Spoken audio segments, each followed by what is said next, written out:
Olá pessoal, nessa videoaula eu vou falar para vocês um pouco sobre alguns modos de usar tecnologia no ensino de matemática, agora na perspectiva do fazer matemática. Na aula anterior, na outra videoaula, foi apresentada a perspectiva que nomeamos de tradicional para o uso da tecnologia no ensino da matemática. E foram mostrados alguns softwares e a operação básica desses softwares. Então, aquela coisa bem do uso direto do aplicativo, do programa, do software, para um resultado pontual do conteúdo de matemática que a gente está estudando, né? Só relembrando também, qual é a diferença que existe para nós, né, nessa nossa proposta de dividir entre tradicional e fazer matemática. Qual que é a diferença entre as duas? A diferenciação básica entre elas é que na perspectiva tradicional, estou considerando uma forma de uso direta, explícita. O aluno usa o recurso e obtém o resultado matemático desejado. Seriam exemplos ações do tipo calcule ou desenho gráfico da função.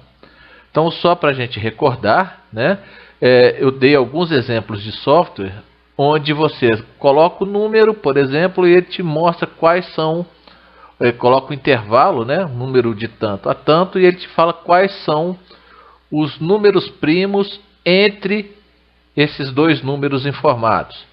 Então, são exemplos desse tipo, né? É você usar um software plotador gráfico, por exemplo, o Graph, para ir lá e simplesmente plotar o gráfico de uma equação de segundo grau, ou de uma função, né? Então, é o uso direto. Eu vou pegar o software e fazer aquilo. A perspectiva do fazer matemática, o recurso é um elemento que pode ajudar na obtenção do resultado matemático desejado. Pode ser que o processo, e aí, o que eu estou considerando o processo? Organizar os dados, analisar, discutir com o colega, discutir com o professor, criar uma hipótese, uma conjectura, generalizar, quer dizer, pegar os casos particulares e ver o que eles têm em comum e a partir disso criar uma regra e escrever tudo isso, organizar as ideias no papel, num texto e apresentar essas ideias. Talvez esses processos, ou todo esse processo, seja mais valorizado do que o próprio resultado alcançado. E aí nós vamos ver alguns exemplos mais à frente, que eu acho que deixa isso bem claro, tá ok? Bom, mas o que os PCNs falam a respeito do fazer matemática? E aí, essa perspectiva de fazer matemática, ela já está contemplada lá nos PCNs de matemática, né? Então, os parâmetros curriculares nacionais, e aqui eu vou ler o trecho que eu copiei de lá para vocês terem a ideia, né? Os parâmetros curriculares nacionais explicitam o papel da matemática no ensino fundamental pela proposição de objetivos que evidenciam a importância de o aluno valorizar como instrumental para compreender o mundo à sua volta e de vê-la como área do conhecimento que estimula o interesse, a curiosidade, o espírito de investigação e o desenvolvimento da capacidade para resolver problemas. Destacam a importância de o aluno desenvolver atitudes de segurança com relação à própria capacidade de construir conhecimentos matemáticos, de cultivar a autoestima, de respeitar o trabalho dos colegas e de perseverar na busca de soluções. Isso está lá na página 15 e 16 dos PCNs de matemática do ensino fundamental. Então veja, aqui os PCNs destacam que a matemática não pode ser apenas aquela disciplina, aquela matéria de você decorar fórmulas. Quantas vezes a gente não viu aluno chegar para o professor e falar assim: professor, essa situação problema, lógico que ele não vai usar esse termo, né? Mas aqui, a conta que eu tenho que fazer é de mais ou é de multiplicar? Ou é de vezes? Aqui eu tenho que dividir ou tenho que subtrair? Porque ele conhece as operações, ele sabe o algoritmo e a execução da fórmula, mas ele não sabe quando ele vai aplicar, quando que ele vai usar. Então, ele não sabe, diante de um problema, de uma situação, mobilizar o conhecimento matemático que ele já adquiriu. E essa perspectiva de fazer matemática, ela vem para tentar ajudar o aluno a quebrar essa barreira, a exatamente fazer com que ele, usando o conhecimento que ele já adquiriu, empregue, aproveite esse conhecimento para entender as coisas que estão acontecendo à nossa volta, né? Ou seja, é usar a lente da matemática para ler o mundo e ler as situações que estão na nossa volta, ou à nossa volta. Os PCNs, com relação ao uso das TICs, ele também já traz alguns apontamentos. Ele fala o seguinte: o uso desses recursos traz significativas contribuições para se repensar sobre o processo de ensino e aprendizagem de matemática, à medida que relativiza a importância do cálculo mecânico e da simples manipulação simbólica, uma vez que, por meio de instrumentos, esses cálculos podem ser realizados de modo mais rápido e eficiente. Com a introdução das tecnologias da informação e comunicação, e aí eu vou pegar uma pequena parte que são os objetos, os recursos informatizados, nós podemos mostrar para o aluno que não é usar o algoritmo que é o princípio ou o principal ponto onde ele deve se ater, mas sim saber onde e quando usar aquele recurso. E no caso desses recursos, seja calculadora, seja computador, seja um software, a gente pode propor tarefas muito mais complexas, coisas que, se ele fosse fazer na mão, ele não teria tempo ou daria muito trabalho, e fazer com que ele gaste o pensamento, que ele gaste o seu tempo pensando, arquitetando o conjunto. Porque na hora de fazer a conta, ele pode usar a calculadora, pode usar o computador. Ah, Jorge, então você está falando que o aluno não precisa mais decorar tabuada, saber o algoritmo de multiplicação, deixa que o computador faz tudo. Não, não é isso que eu estou falando. Eu estou falando que há situações onde a gente pode usar um recurso tecnológico para trabalhar uma situação mais complexa. Mas nós também devemos trabalhar com os nossos alunos para que eles conheçam os algoritmos e conheçam as operações, e aí não estou falando só de operações matemáticas, as operações, aliás, não estou falando de operações básicas, né, mas de operações matemáticas no sentido mais amplo, para que ele, se não tiver o recurso, mesmo assim ele consiga fazer as coisas e entenda de onde vem aquela manipulação que ele está fazendo, né? Mas não é a manipulação em si, saber operar, que é o importante. É saber operar, mas também dentro do contexto, né? Então, continuando aqui a leitura, também é importante quando evidencia para os alunos a importância do papel da linguagem gráfica e de novas formas de representação, permitindo novas estratégias de abordagem de vários problemas. Possibilita o desenvolvimento nos alunos de um crescente interesse pela realização de projetos e atividades de investigação e exploração, como parte fundamental da sua aprendizagem. Então não é só resolver, ele tem que ter esse instinto, vou colocar entre aspas, de querer investigar, de querer explorar as situações para ver que matemática que pode surgir dali, né? E permite que os alunos construam uma visão mais completa da verdadeira natureza da atividade matemática e desenvolvam atitudes positivas diante dos seus estudos. Isso aí está lá na página 43 e 44. Ou seja, o aluno tem que perceber que a matemática ela está em todos os lugares, em todos os momentos. Basta que a gente olhe para as coisas com um filtro, com a lente da matemática. E que a matemática não é algo que extrapola, que é impossível de aprender, que é algo para gênios. Não, a matemática está aí para todo mundo se apropriar dela para fazer essa leitura de mundo. Agora, na escola, a matemática escolarizada, ela tem um currículo que deve ser cumprido.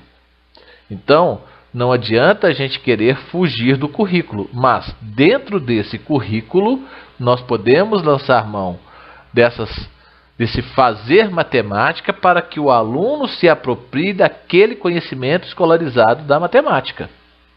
Né? Então, esse é o papel do professor diante de uma perspectiva como essa que nós estamos trazendo aqui para vocês pensarem a respeito. Tá? O fazer matemática, como já dissemos, é uma concepção de ensino e aprendizagem de matemática. Portanto, muito mais relacionado ao professor do que ao uso da tecnologia propriamente dita. Então não é porque eu tenho um computador e que eu vou usar o computador que eu estou fazendo matemática.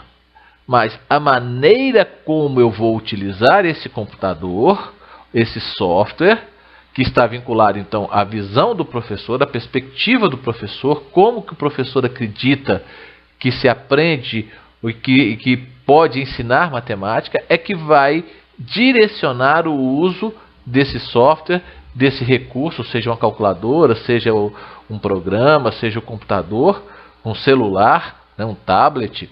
Então, como ele vai ser usado?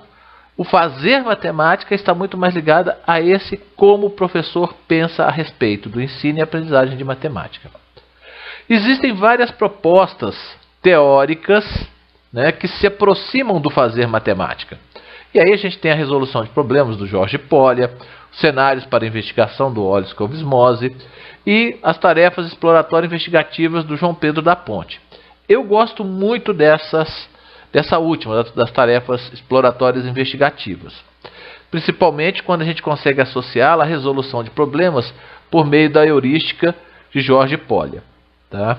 Então, nós vamos ver alguns exemplos de uso que se baseiam bastante nas tarefas exploratórias investigativas do João Pedro da Ponte, com uma pontinha da heurística do Jorge Polya da resolução de problemas. Ok? Bom, para mim, Jorge, uma referência no uso das TICs é a professora Maria Alice Gravina, da Universidade Federal do Rio Grande do Sul. E tem um texto que eu sempre coloco, assim, que eu gosto de trabalhar com ele, que é a aprendizagem da matemática em ambientes informatizados. Ela escreveu esse texto em 1998 com a professora Lucila Maria Santa Rosa. Então, a professora Maria Alice Gravina tem muitos artigos, muitos trabalhos relacionados ao uso de tecnologia. E eu gosto muito dessa perspectiva que ela adota. E nesse texto, as duas professoras colocam algumas coisas que eu tenho procurado incorporar na minha prática de tecnologia. Então ela coloca o seguinte, ou elas colocam o seguinte, né, as duas autoras. Não são de interesse as ferramentas que guardam características de método de ensino que privilegiam simplesmente a transmissão do conhecimento e em que a medida de aquisição desse conhecimento é dado pela habilidade do aluno em memorizá-lo e reproduzi-lo, sem que se evidencie um verdadeiro entendimento. Então isso aí ela está falando que nesse texto elas só vão olhar softwares que têm uma outra perspectiva, que não é essa da transmissão do conhecimento, né? Mas sim aquelas que trazem em seus projetos recursos em consonância com a concepção de aprendizagem dentro de uma abordagem construtivista, a qual tem como princípio que o conhecimento é construído a partir de percepções e ações do sujeito, constantemente mediado por estruturas mentais já construídas ou que vão se construindo ao longo do processo. De qual processo? Desse processo de se fazer matemática, né? Ela adota nesse texto aí a perspectiva construtivista do Jean Piaget, né? Continuando, mais à frente no texto, as autoras, né, afirmam: no contexto da matemática, a aprendizagem nessa perspectiva, depende de ações que caracterizam o fazer matemática. O que é fazer matemática? É experimentar, interpretar, visualizar, induzir, conjecturar, abstrair, generalizar e, enfim, demonstrar matematicamente. Ela tem muito desse viés da matemática pura, que é demonstrar. Ela usa muito isso, até porque ela trabalha bastante com a matemática do ensino superior, né? É o aluno agindo diferentemente de seu papel passivo frente a uma apresentação formal do conhecimento, baseada essencialmente na transmissão ordenada de fatos, geralmente na forma de definições e propriedades. Na pesquisa matemática, o conhecimento é construído a partir de muita investigação e exploração, e a formalização é simplesmente o coroamento desse trabalho, que culmina na escrita formal e organizada dos resultados obtidos. Então, o fazer matemática tem muito disso aqui que ela está colocando. Na escola, muitas vezes, nós apresentamos o resultado para o aluno. Quantas vezes a gente entende aquilo que o professor explicou, a gente sabe fazer, mas não sabe por que a gente está fazendo aquilo. Por que isso acontece? Porque quem trabalhou para descobrir aquilo, né, o cientista matemático que fez todas aquelas pesquisas, ele teve um trabalho muito grande na investigação e na exploração. A hora que ele terminou essa parte, é que ele foi formalizar a escrita assim, através de um teorema, né, para depois demonstrar isso daí. Só que para nós só chega o resultado final. A gente não acompanha, a gente não tem registrado, pelo menos não nos é apresentado, o progresso feito pelo pesquisador na investigação até ele chegar à escrita do teorema. Chega para nós somente o final. E aí o que cabe a nós seria decorar. Essa perspectiva de fazer matemática tenta romper com isso, diante de algumas possibilidades de colocar o aluno nesse papel de pesquisador matemático.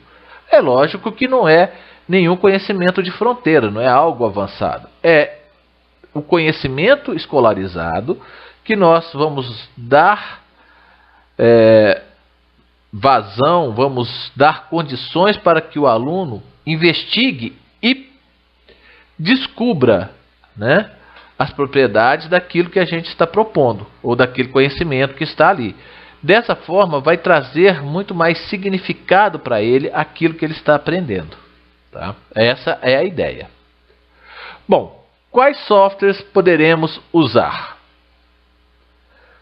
Qualquer software que não privilegie simplesmente a transmissão de conhecimento e em que a medida de aquisição desses conhecimentos é dada pela habilidade do aluno em memorizá-lo e reproduzi-lo sem que se evidencie um verdadeiro entendimento. Isso aí está entre aspas, porque é o que nós acabamos de ler lá das duas professoras, né? Então, qualquer software, tá? E eu diria até mais, até um software que privilegie a memorização, essas coisas, a gente pode trabalhar de uma maneira de fazer matemática com ele. É lógico que vai dar muito mais trabalho para o professor. Talvez não seja o caso, porque a gente tem muito mais recursos que nos permite trabalhar diretamente na perspectiva de fazer matemática. Assim, nós podemos usar programas como o Graph, que vocês já conhecem, o GeoGebra, que é um programa de geometria dinâmica, o Máxima, que é um interpretador algébrico, ou qualquer outro software, ou ainda um objeto de aprendizagem, que a gente vai abreviar por OA. O que é um objeto de aprendizagem? É qualquer recurso digital que possa ser reutilizado para o suporte ao ensino. E aí a gente vai ver que a internet está cheio desses objetos de aprendizagem para que a gente possa utilizá-los nas nossas aulas de matemática.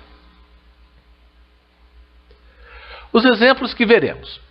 Normalmente, ficamos curiosos para saber como usar os recursos tecnológicos, e aí no nosso caso os informatizados, nos conteúdos de matemática. Então a gente vê essa discussão do fazer matemática, da perspectiva tradicional, e que os professores estão usando, e aí a gente pensa assim, pô, mas como é que um professor pode usar um programa nessa perspectiva de fazer matemática para estudar tal conteúdo?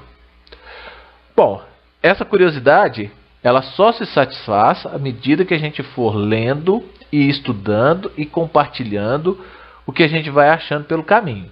Então, vários professores que vão experimentando, às vezes escreve um artigo e apresenta no congresso, coloca numa página, coloca numa revista, e aí, nesse processo de buscar, de pesquisar, a gente vai encontrando vários exemplos e aí a gente vai adaptando para aquilo que a gente está querendo. Lembram daquela seta no final da nossa segunda videoaula, né? Então, que tem a portinha do meio que eu falei, que aí é o trabalho de vocês pesquisarem e adaptarem, né? Nessa videoaula eu vou falar um pouco, trazer alguns exemplos para ilustrar o que comentamos. Eu vou usar o Graph e comentar o TCC da Marlene, que é uma aluna que já se formou aqui desse curso nosso de matemática da UFOP à distância, analisando uma tarefa proposta pela professora Gravina, Maria Alice Gravina, para o estudo de funções afins. A professora Gravina colocou um roteiro de exploração, a Marlene se propôs a estudar esse roteiro, adaptá-lo para o Graph, porque ela usa um outro software, e fez algumas considerações. Ficou bem interessante esse trabalho. Tem um exemplo também, usando o GeoGebra, que é um texto do professor Paulo Penha, onde ele apresenta uma tarefa sobre desigualdade triangular. E depois eu trago dois objetos de aprendizagem, o Mágica com números e o jogo NIM, para trabalhar com operações básicas. E aí operações básicas mesmo, soma, subtração, multiplicação, divisão, né? E observação, coleta de dados, organização desses dados, análise desses dados e aí criar uma conjectura e propor a escrita. Tá? Então aquele processo que a professora Maria Alice Gravina e a Santa Rosa já apresentaram para a gente naquele recorte que eu trouxe anteriormente. O exemplo da tarefa exploratória investigativa com o Graph.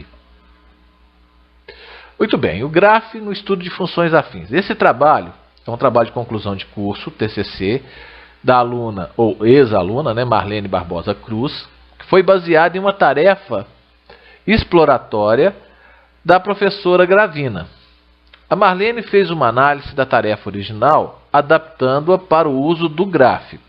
A professora Maria Alice Gravina propôs essa tarefa para o uso do Implot, que é um outro software plotador gráfico. Como a Marlene conheceu o Graph aqui no curso também, o que ela fez? Achou mais fácil adaptar e fazer algumas considerações a respeito, né? A proposta da tarefa é que os alunos explorem os coeficientes de funções afins e que consigam perceber, entre outros conceitos, como esses coeficientes agem no movimento dos gráficos das funções no plano cartesiano e na relação entre as funções de um sistema e seus pontos de interseção. A proposta da professora Maria Alice Gravina é essa daqui, olha. Primeiro, faça um gráfico da função y igual a x. Considere a função y igual a x mais b e faça o gráfico dessa função para diversos valores de b, positivos e negativos.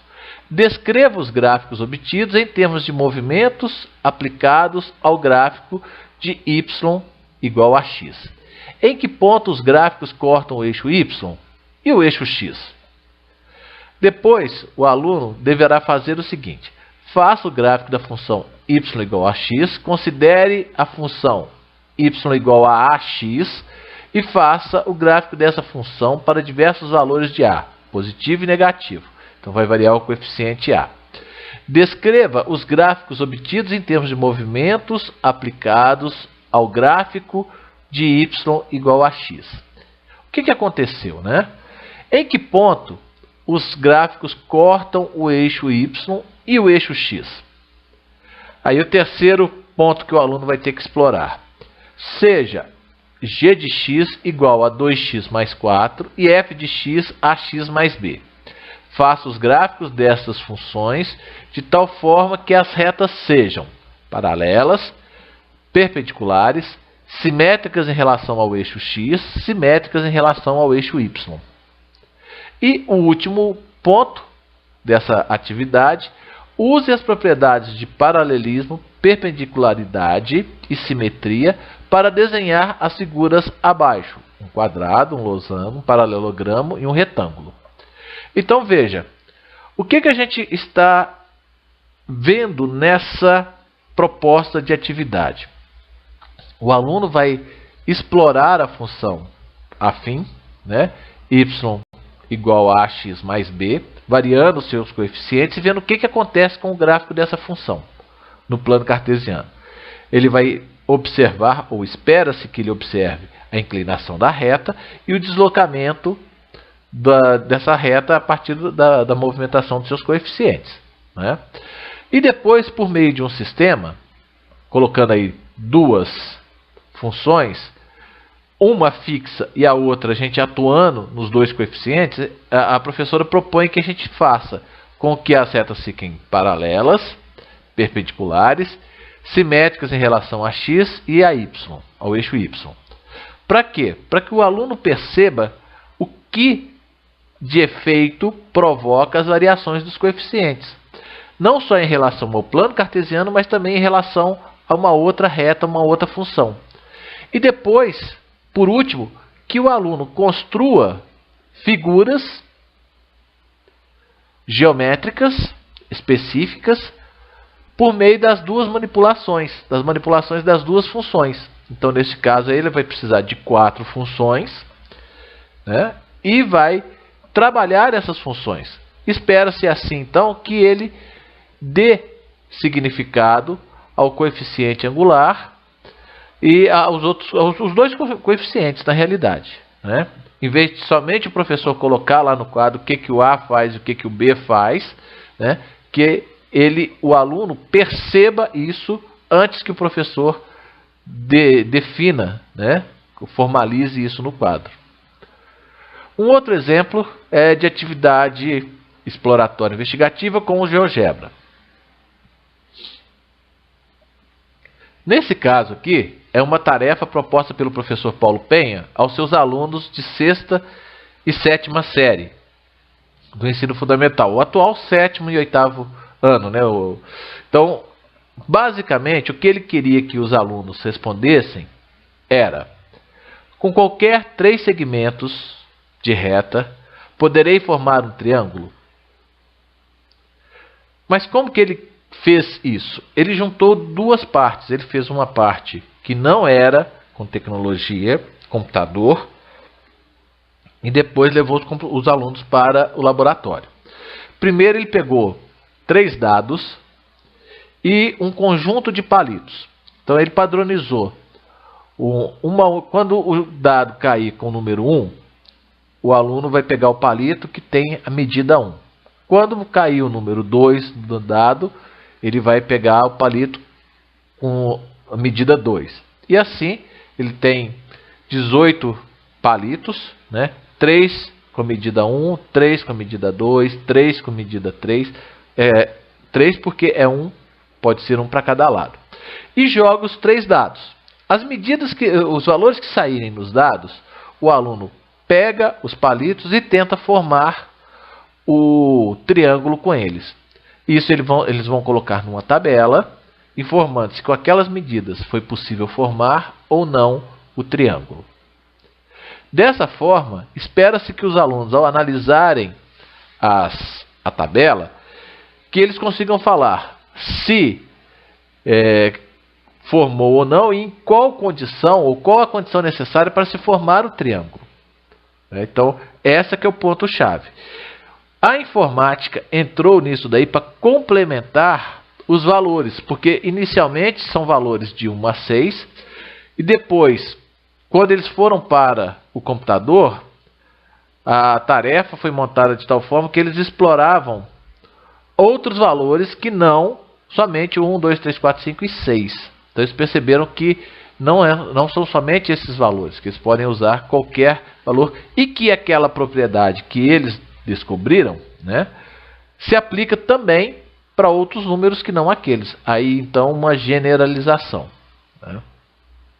Dois exemplos aí de tarefas exploratórias investigativas com objetos de aprendizagem.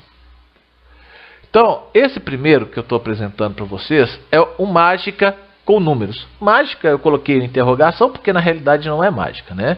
Ele é um conhecimento matemático aí que a gente está manipulando. Esse objeto de aprendizagem é uma adaptação de uma mágica com cartas. A proposta é que o aluno descubra o que permite o programa descobrir o número pensado e que matemática está envolvida. Como que o objeto funciona? Ele vai pedir, e aí tem esse exemplo, aí tem um mago, né? Pede que você pense no número de 1 a 15. E aí ele vai mostrando para vocês algumas cartas e perguntando, o número que você pensou está nessa carta? Você clica sim ou não. Mostra uma segunda carta, uma terceira carta e uma quarta carta. Em cada uma você fala se o número está ou não. E depois que você clica na última, né, respondendo para a última carta, o programa fala para você qual o número que você pensou. Então, a proposta é o quê? O aluno deverá observar, sistematizar os dados, analisá-lo, propor uma conjectura e testá-la. E depois escrever sobre ela, procurando convencer os demais colegas. Então, quer dizer, a ideia é saber qual matemática que permite essa mágica acontecer, né? E a outra, também indo nessa linha, né, é uma adaptação do jogo NIM. Nele jogam 2 jogadores, sendo que cada um deve tirar de 1 a 3 palitos. Perderá aquele que ficar com o último palito. Novamente, a proposta é descobrir a matemática, que permite ao jogador que começa sempre ganhar. Foram criados 2 programas, um no qual o computador começa e, logicamente, sempre vai ganhar, né? E o outro que é para o aluno testar a conjectura dele. Quer dizer, ele vai usar o que o computador começa jogando para estudar e entender a estratégia que o computador usa. Ele acha que entendeu, aí ele começa jogando e o computador joga no segundo, e aí se a estratégia dele estiver certa, ele sempre vai ganhar do computador, né? Assim, após se analisar as jogadas do computador, pode-se testar a conjectura da estratégia que iniciando-se o jogo. Então, é um joguinho bem simples, que normalmente o pessoal joga com palitinho, né? E essa versão eletrônica do jogo vai permitir essa discussão dos alunos. Então, já usei esses objetos e o pessoal gostou bastante, porque se envolvem muito com eles, né, com o jogo. E aí eu quero chamar a atenção de vocês para o Scratch, que é uma linguagem de programação no qual esse jogo NIM foi criado. Então o jogo NIM foi feito nessa linguagem de programação. O que é uma linguagem de programação? É um programa que permite que você escreva outros programas, né? Então a linguagem que foi usada aí é a linguagem Scratch. E existem vários projetos nos quais professores ensinam conteúdos matemáticos a partir de programação. E é isso que eu quero chamar a atenção de vocês. Tudo bem, uma coisa é o objeto de aprendizagem jogo NIM, né, NIM, e o outro é a linguagem Scratch usada para ensinar matemática. Nós não vamos entrar muito nesse detalhe, tá? Mas vários professores usam a linguagem de programação para que os alunos criem programas e, ao criar esses programas, eles vão trabalhar com matemática. Muitas vezes a matemática não é diretamente o objeto do programa que ele está criando. Mas quando ele vai manipular posição de tela, dividir figuras, tudo isso envolve matemática. E construindo o programa, ele acaba estudando matemática, tá? A linguagem Scratch ela foi baseada no Logo, que foi uma linguagem de programação muito usada anteriormente, muito falada aí, que era uma das grandes promessas para o uso da informática na educação e também na matemática, né, no ensino de matemática. Era voltada mais para crianças, para escolas, né, mas um potencial muito bom e que acabou sendo colocada de lado porque ela precisava de uma escrita de comando muito certinha. Então, às vezes, se você errasse uma vírgula, uma letra, não funcionava, dava erro. E a linguagem Scratch tenta corrigir isso, porque ela funciona como se fossem blocos que vão se encaixando. E aí, nessa figura, o símbolo dele é esse gatinho que está aí. E do lado que está escrito sempre imagine, programe e compartilhe. É lógico que isso não, esses aí não são comandos, né? Mas a linguagem ela é montada dessa forma. São blocos que se encaixam e que estruturam o programa.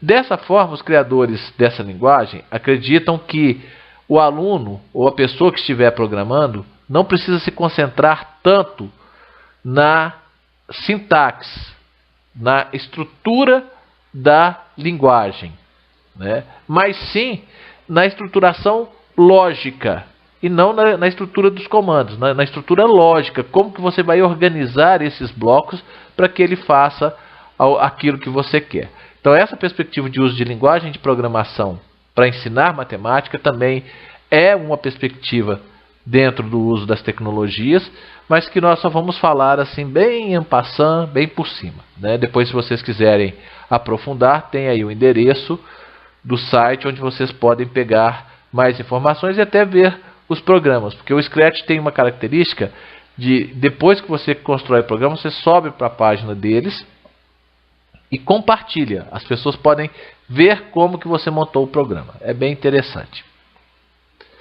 Finalizando, a perspectiva de fazer matemática não é uma perspectiva especificamente do uso da tecnologia. Pelo contrário, ela é uma perspectiva de se entender o processo de ensino e aprendizagem de matemática, na qual a tecnologia pode agregar. Mas, de novo, nós já falamos isso, então vamos frisar de novo. É a concepção do professor com relação ao ensino e aprendizagem de matemática. Aí, quando ele vai dar a sua aula ou vai propor uma tarefa, ele agrega com a tecnologia ou não, como é o caso que eu citei aí do Paulo Penha, que usou primeiro os dados e os palitos para poder fazer essa atividade. Novamente, a metáfora da caixa de ferramentas é apropriada. Se o professor conhece as ferramentas e sabe o que quer, provavelmente terá bons resultados. Por que provavelmente? Porque a gente não pode esquecer que alguns alunos não gostam de tecnologia e não se sentem bem usando-a. Por isso, deve-se ter em mente que não se pode agradar a todos. Então, sempre vai ter aquele aluno que prefere o ensino tradicional, do caderno, dos exercícios, de estudar por meio do livro e não de usar tecnologia. Eu já tive alunos que explicitamente colocaram isso para mim e a gente tem que respeitar essa preferência do aluno e o aluno tem que respeitar também a proposta nossa de ensino. Não é isso? Bom, pessoal, é isso que eu queria apresentar com essa videoaula. Espero que vocês tenham entendido essa diferenciação entre a perspectiva tradicional, que nós estamos chamando de perspectiva tradicional, do uso da tecnologia, e a perspectiva de fazer matemática no uso da tecnologia, e que vocês possam aproveitar essas informações usando-as no seu dia a dia em sala de aula. Bons estudos!